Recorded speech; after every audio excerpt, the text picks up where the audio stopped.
I'm a man in my 30s. I was married to my 29-year-old ex-wife, Avery, for just 3 years before things went wrong and she showed her true colors. Before we were married, Avery and I dated for a year and 4 months. I told Avery that I wanted to establish my own business as soon as we started dating. So, in addition to my regular job, I worked a part-time job and worked day and night. I paid my rent, bills, and groceries with the money I made from my day job and invested the remaining funds from my part-time work into my business. I believed Avery had a reasonable understanding of running a business because she was a sales manager at a retail establishment. Avery helped me out a lot when we first started dating. She even encouraged me to put in more effort to grow the company. However, she seemed less interested in the company after we got married. If things were not going well with the business, she would even make fun of me and advise me to concentrate on other things that mattered. But because it was my dream and I knew it could come true, I was adamant.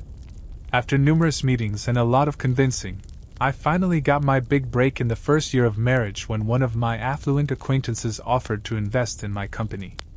Avery and I were ecstatic as we celebrated our victory. She kept pushing me to finish tasks and claimed to believe in me. I had been nurturing the idea of starting a small logistics company for a very long time. I thought my logistics company might grow into one of the largest in the state with the right funding and management. I used the money to buy a truck for hauling stuff, bicycles, and more delivery bikes. Our business flourished and our earnings rose as we added additional bikes and bicycles to our existing inventory. Additionally, I made a profitable investment in marketing and signage. However, as soon as I received the investment, I noticed that Avery's perspective had significantly changed. Avery and I had never really had a serious argument before that money came in. Before going to bed, we would always work out any disagreements or arguments we had. However, Avery and I started fighting every day when the funds arrived, and the reason was money. She got into arguments because she wanted me to invest the money that was supposed to go into my business in my business, give her some money for shopping, and relocate us into a bigger apartment. She got upset when I resisted the notion. I was aware of the shopping component and even made a financial commitment to help her get a stunning Chanel purse she had her eye on. She desired more, though. She stated that she was pleased with the investment since she anticipated financial gain. Her expectations surprised me since she was aware of the difficulties my business had been facing and the amount of effort I had put in daily to hope for a financial miracle. Furthermore, I didn't anticipate her making such demands when the time came. Even if I had taken her shopping, moved into a larger department store, or paid for a trip, it would have come from the long-term profits from my firm, not from the money I was meant to spend and expand it. I repeatedly informed her that the money was intended to be returned to my investment buddy with interest, and was not for our personal use. But she ignored whatever I said and wouldn't quit bugging me about it. She started berating me for being conceited, accusing me of trying to keep all the money my friend gave me for myself despite the fact that I didn't earn it. Her comments did not have the desired effect on me, so she turned to the emotional side and started crying all night. We quarreled nonstop for the entire week, and when I finally had enough, I promised to take her shopping on a budget so that harmony would return. I then used the remaining funds to fund my company. I did that for Avery because, despite her insensitivity, I loved her. As I previously indicated, business took off after we started offering motorcycles and bicycles for delivery, enabling us to reach more locations than we had in the past. It got to the point where I had to quit from both my day job and my side gig in order to devote more time to my business. I made every effort to ensure that it advanced to the next level, and my monthly income was sufficient to cover my portion of the rent and expenses, with the remaining funds being used to settle my loan balance. Avery ceased helping out around 2 months after my business started to pick up steam. She said that since I was now financially secure, I could take care of the house like a man. She complained that even though I made more than twice her monthly wage, she was sick of us splitting the money 50-50ths. When she first brought it up, I assumed it was a joke. But I knew she wasn't kidding when she declined to pay her share of the rent or other obligations that month. I made an effort to convey to her why it would be foolish for me to shoulder the entire household debt because doing so would make things worse rather than better. However, she seemed uninterested in listening. In addition, I had to give my friend back the investment money along with a filthy interest.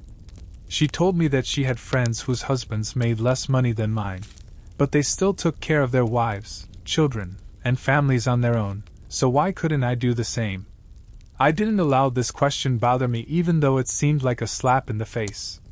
By then, I was sick of bickering with Avery all the time. My business was not growing as much as I would have liked, so I started paying all the bills at home. It was almost like she changed the moment the money came in. Every month, I was the only one who paid the rent, all the bills, groceries, and petrol. If I claimed that accomplishing all of that had no impact on my business, I would be lying.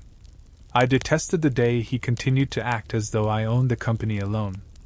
I opened my firm mostly because I didn't want to spend the rest of my life working a 9-to-5 job with overtime, nor did I want that for Avery. My actions were all motivated by the desire to provide a happy life for us and perhaps even the kind of life we were never able to experience. However, the more Avery made demands and expectations of me, the more I sensed that she had no interest in doing business with me. We were in agreement on everything, and I think that's why I married her. She used to tell me how much she wanted us to run several companies together both domestically and internationally. But she became someone entirely different when it came time for us to expand the one and only company we had together. She stopped helping out around the house and preferred to let me handle the bills while she spent her earnings on shoes, clothes, wigs, and other accessories. I put up with her for another year and a few months while I worked to expand my company.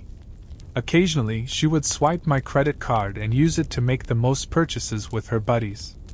As you may guess, my business took 3 steps backwards and 1 step ahead throughout my financial struggles. And that's how it stayed for several months. Sadly, I was unable to continue since I was required to repay the money plus interest, and I had significant debt problems. I had to spend some time folding up. It got so bad that I had to sell my personal car, all of my motorcycles, and some heirloom family jewelry in order to pay off the debt. I ended up with nothing at all, not even a single dime was saved. I was in hell when this happened. When I folded up my business in Avery's hands, she started saying horrible things to me. She made a comment about how we would have lived comfortable lives with the funds, but I lost everything as a result of my avarice. She changed entirely, as if her foul mouth and verbal abuse weren't enough. We used to divide up the housework, but once my business failed, she instructed me to take care of the laundry, make my own meals, and clean the house since I was at home and didn't seem to have a job. She took advantage of every chance she could to publicly humiliate me by pointing out that she was earning while I was out of work. I was applying for jobs like crazy because I didn't have a business and needed the money for bills. My first priority was survival, not business, after experiencing such a severe setback. I saw she was always grinning and tapping on her phone at that point. Then she returned home with pricey presents including clothing, jewelry, shoes, and bags. I am aware that she was unable to purchase them because even one bag would have required her to save her income for at least 4 months in order to purchase one of those pricey bags. I asked her about it as soon as I noted her new weekly routine of arriving home later than usual and carrying pricey items. And every time I did, she would mistreat me and tell me that since I was unemployed and couldn't afford to buy those items for her, I had no right to question her. I knew we wouldn't get personal with her new attitude, and that's exactly what transpired. Knowing that I would try to touch her made her quit sleeping in the bedroom, and in the blink of an eye, our marriage turned from a dream to a horror. It may have been 2 or 3 months after she began bringing expensive items home that I found it painful and oppressive to put up with her outbursts. However, at that point, I wanted to find a job as soon as possible. But one night she told me she wanted a divorce when she got home. She confessed that she married me because she believed I had a bright future and that she could no longer stand being married to me. However, she was unimpressed thus far. I made no attempt to plead or persuade her. I could have sensed it coming. I thought it was the appropriate decision for them to have a divorce because I was already sick of everything. I loved her, but I could not live with or stay married to a person who constantly made fun of me, made me feel inadequate, and did all of this at the drop of a hat. I thus signed the documents. Prior to the completion of our divorce, she moved out of the house. Not long after our divorce, I was sitting at home contemplating my life when she messaged me on Facebook. Upon opening it, I saw an image of her with my wealthy friend on a yacht while wearing only a bikini. He was the same wealthy friend who gave me money for my company. I was feeling more and more deceived. Everything, even the costly gifts, perfumes, her tardiness in getting home, her newfound attitude, and her ultimate desire for a divorce, made sense at that point. She had done something that went beyond my ability to convey my sorrowful cries, therefore I couldn't even cry. My wealthy friend had a history of abusing women, and had gone through 4 divorces, so I felt even worse for her. I typed, "Enjoy it while it still lasts," in response to the picture she sent to make fun of me, and then blocked her. It was hard to move on, especially without a career and without someone to help me out emotionally and financially. It was really difficult, and on some days I considered ending things since I was going through a really terrible mental state. I could not even afford to take care of my basic requirements or pay rent, so I moved in with my younger brother. Occasionally, a few of my friends would try to encourage and assist me. I obtained a job 4 months after Avery departed. Although the salary was not as high as it was at my last employment, it was nevertheless an encouraging beginning for me. Before I moved in, I was able to divide the rent and bills for 2 months with my brother by working incredibly hard and putting in extra hours. The senior colleague I worked with at my new job really liked me. Crystal was a 47-year-old woman. She was obviously older than I was, and until I asked, I never understood why she would bring me lunch, ask if we could go out to eat together, and so on. For some strange reason, I looked and moved like her late brother, who passed away when he was younger, Crystal added, and it made her think of him. Chris and I grew really close over time, and she pledged to support me when I informed her about my past and the failed business. I had already fallen in love with her in the few months that we had known one another. She gave me such tender attention and affection. In the 3 years I was married to Avery, I never once experienced that kind of love and caring. I felt spoiled being with Crystal, and I had no idea when love would return to my heart. Help arrived unexpectedly. As promised, Crystal assisted me, and I was able to secure funds through a connection she made. Because she owed Crystal a favor, the individual assisted. Crystal also agreed that I would repay her on a monthly basis when she provided me an incredible sum of money to invest. She also offered suggestions on how I may grow my company and differentiate myself from the competition. I understand that everything seems too wonderful to be true, and I felt precisely that way.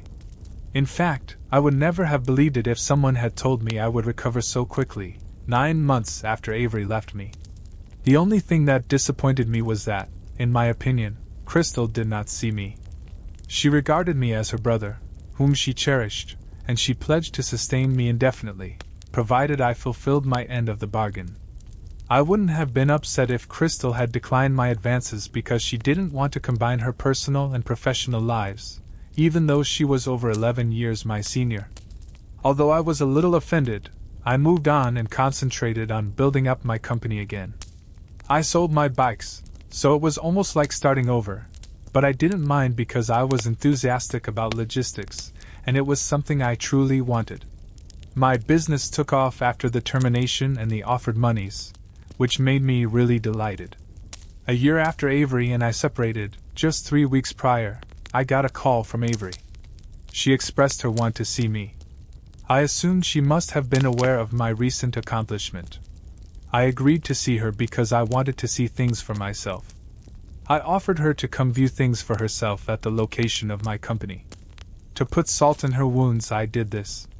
She didn't have the air of a wealthy man's wife when she arrived because she was so slender. I wanted to inquire if everything was all right deep down, but I refrained. I pursed my soul to let her know that I was doing much better than before. She undoubtedly heard the message. That's not the issue right now. The issue is that she was having so much trouble from her new spouse that she phoned me again yesterday and asked if I could take her back. I'm so sorry, OP, that her total selfishness and lack of respect caused your dream business to fail. The idea that she was merely feigning support for you and your aspirations is repulsive. To be honest, it's a little astonishing that your affluent friend chose to entertain her and that she sent you the picture solely to spite you. That is wicked. You're just much too kind of someone. She goes through mails as fast as she can. She's searching for someone who can help her afford the all-inclusive holiday or the designer purse. She's hunting for the low-hanging fruit. She is a sluggish, self-centered individual who is easily distracted by shiny, new things.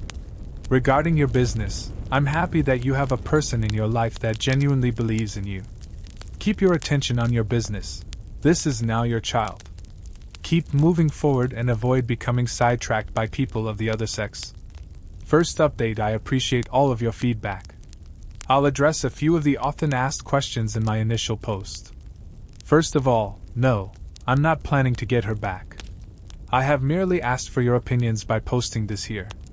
A few of you inquired as to whether or not I know Avery well enough to marry her. The problem is, even though I thought I knew her, she never exhibited those attitudes when we were dating. She never made fun of my business or behaved rudely to me. I wasn't lying when I said that it was like the Avery I dated and the Avery I married were two distinct individuals. My business is now my first priority, and I can't afford to make the same mistake twice. Therefore, I will be getting rid of her right now as someone instructed. I met with her 2 days ago in the interim. This time, bruises covered her entire face. Even when I had a little money, I was wonderful to her and treated her like a queen, so she told me she regretted getting divorced. She also expressed regret for leaving me. She claimed that her new husband was abusing her physically, and that she wanted to leave, but she was unable to file a lawsuit against him due to his extreme wealth. In addition, she was afraid of what would happen to her if he stopped providing for her. She also disclosed that she had no job and that he had prevented her from working since he gave her everything she desired, which was choking her. She was furious about his cheating and the fact that he would bring home new girlfriends every day without giving a second thought to her. I'm not sure how much of everything she said was accurate based on what she said.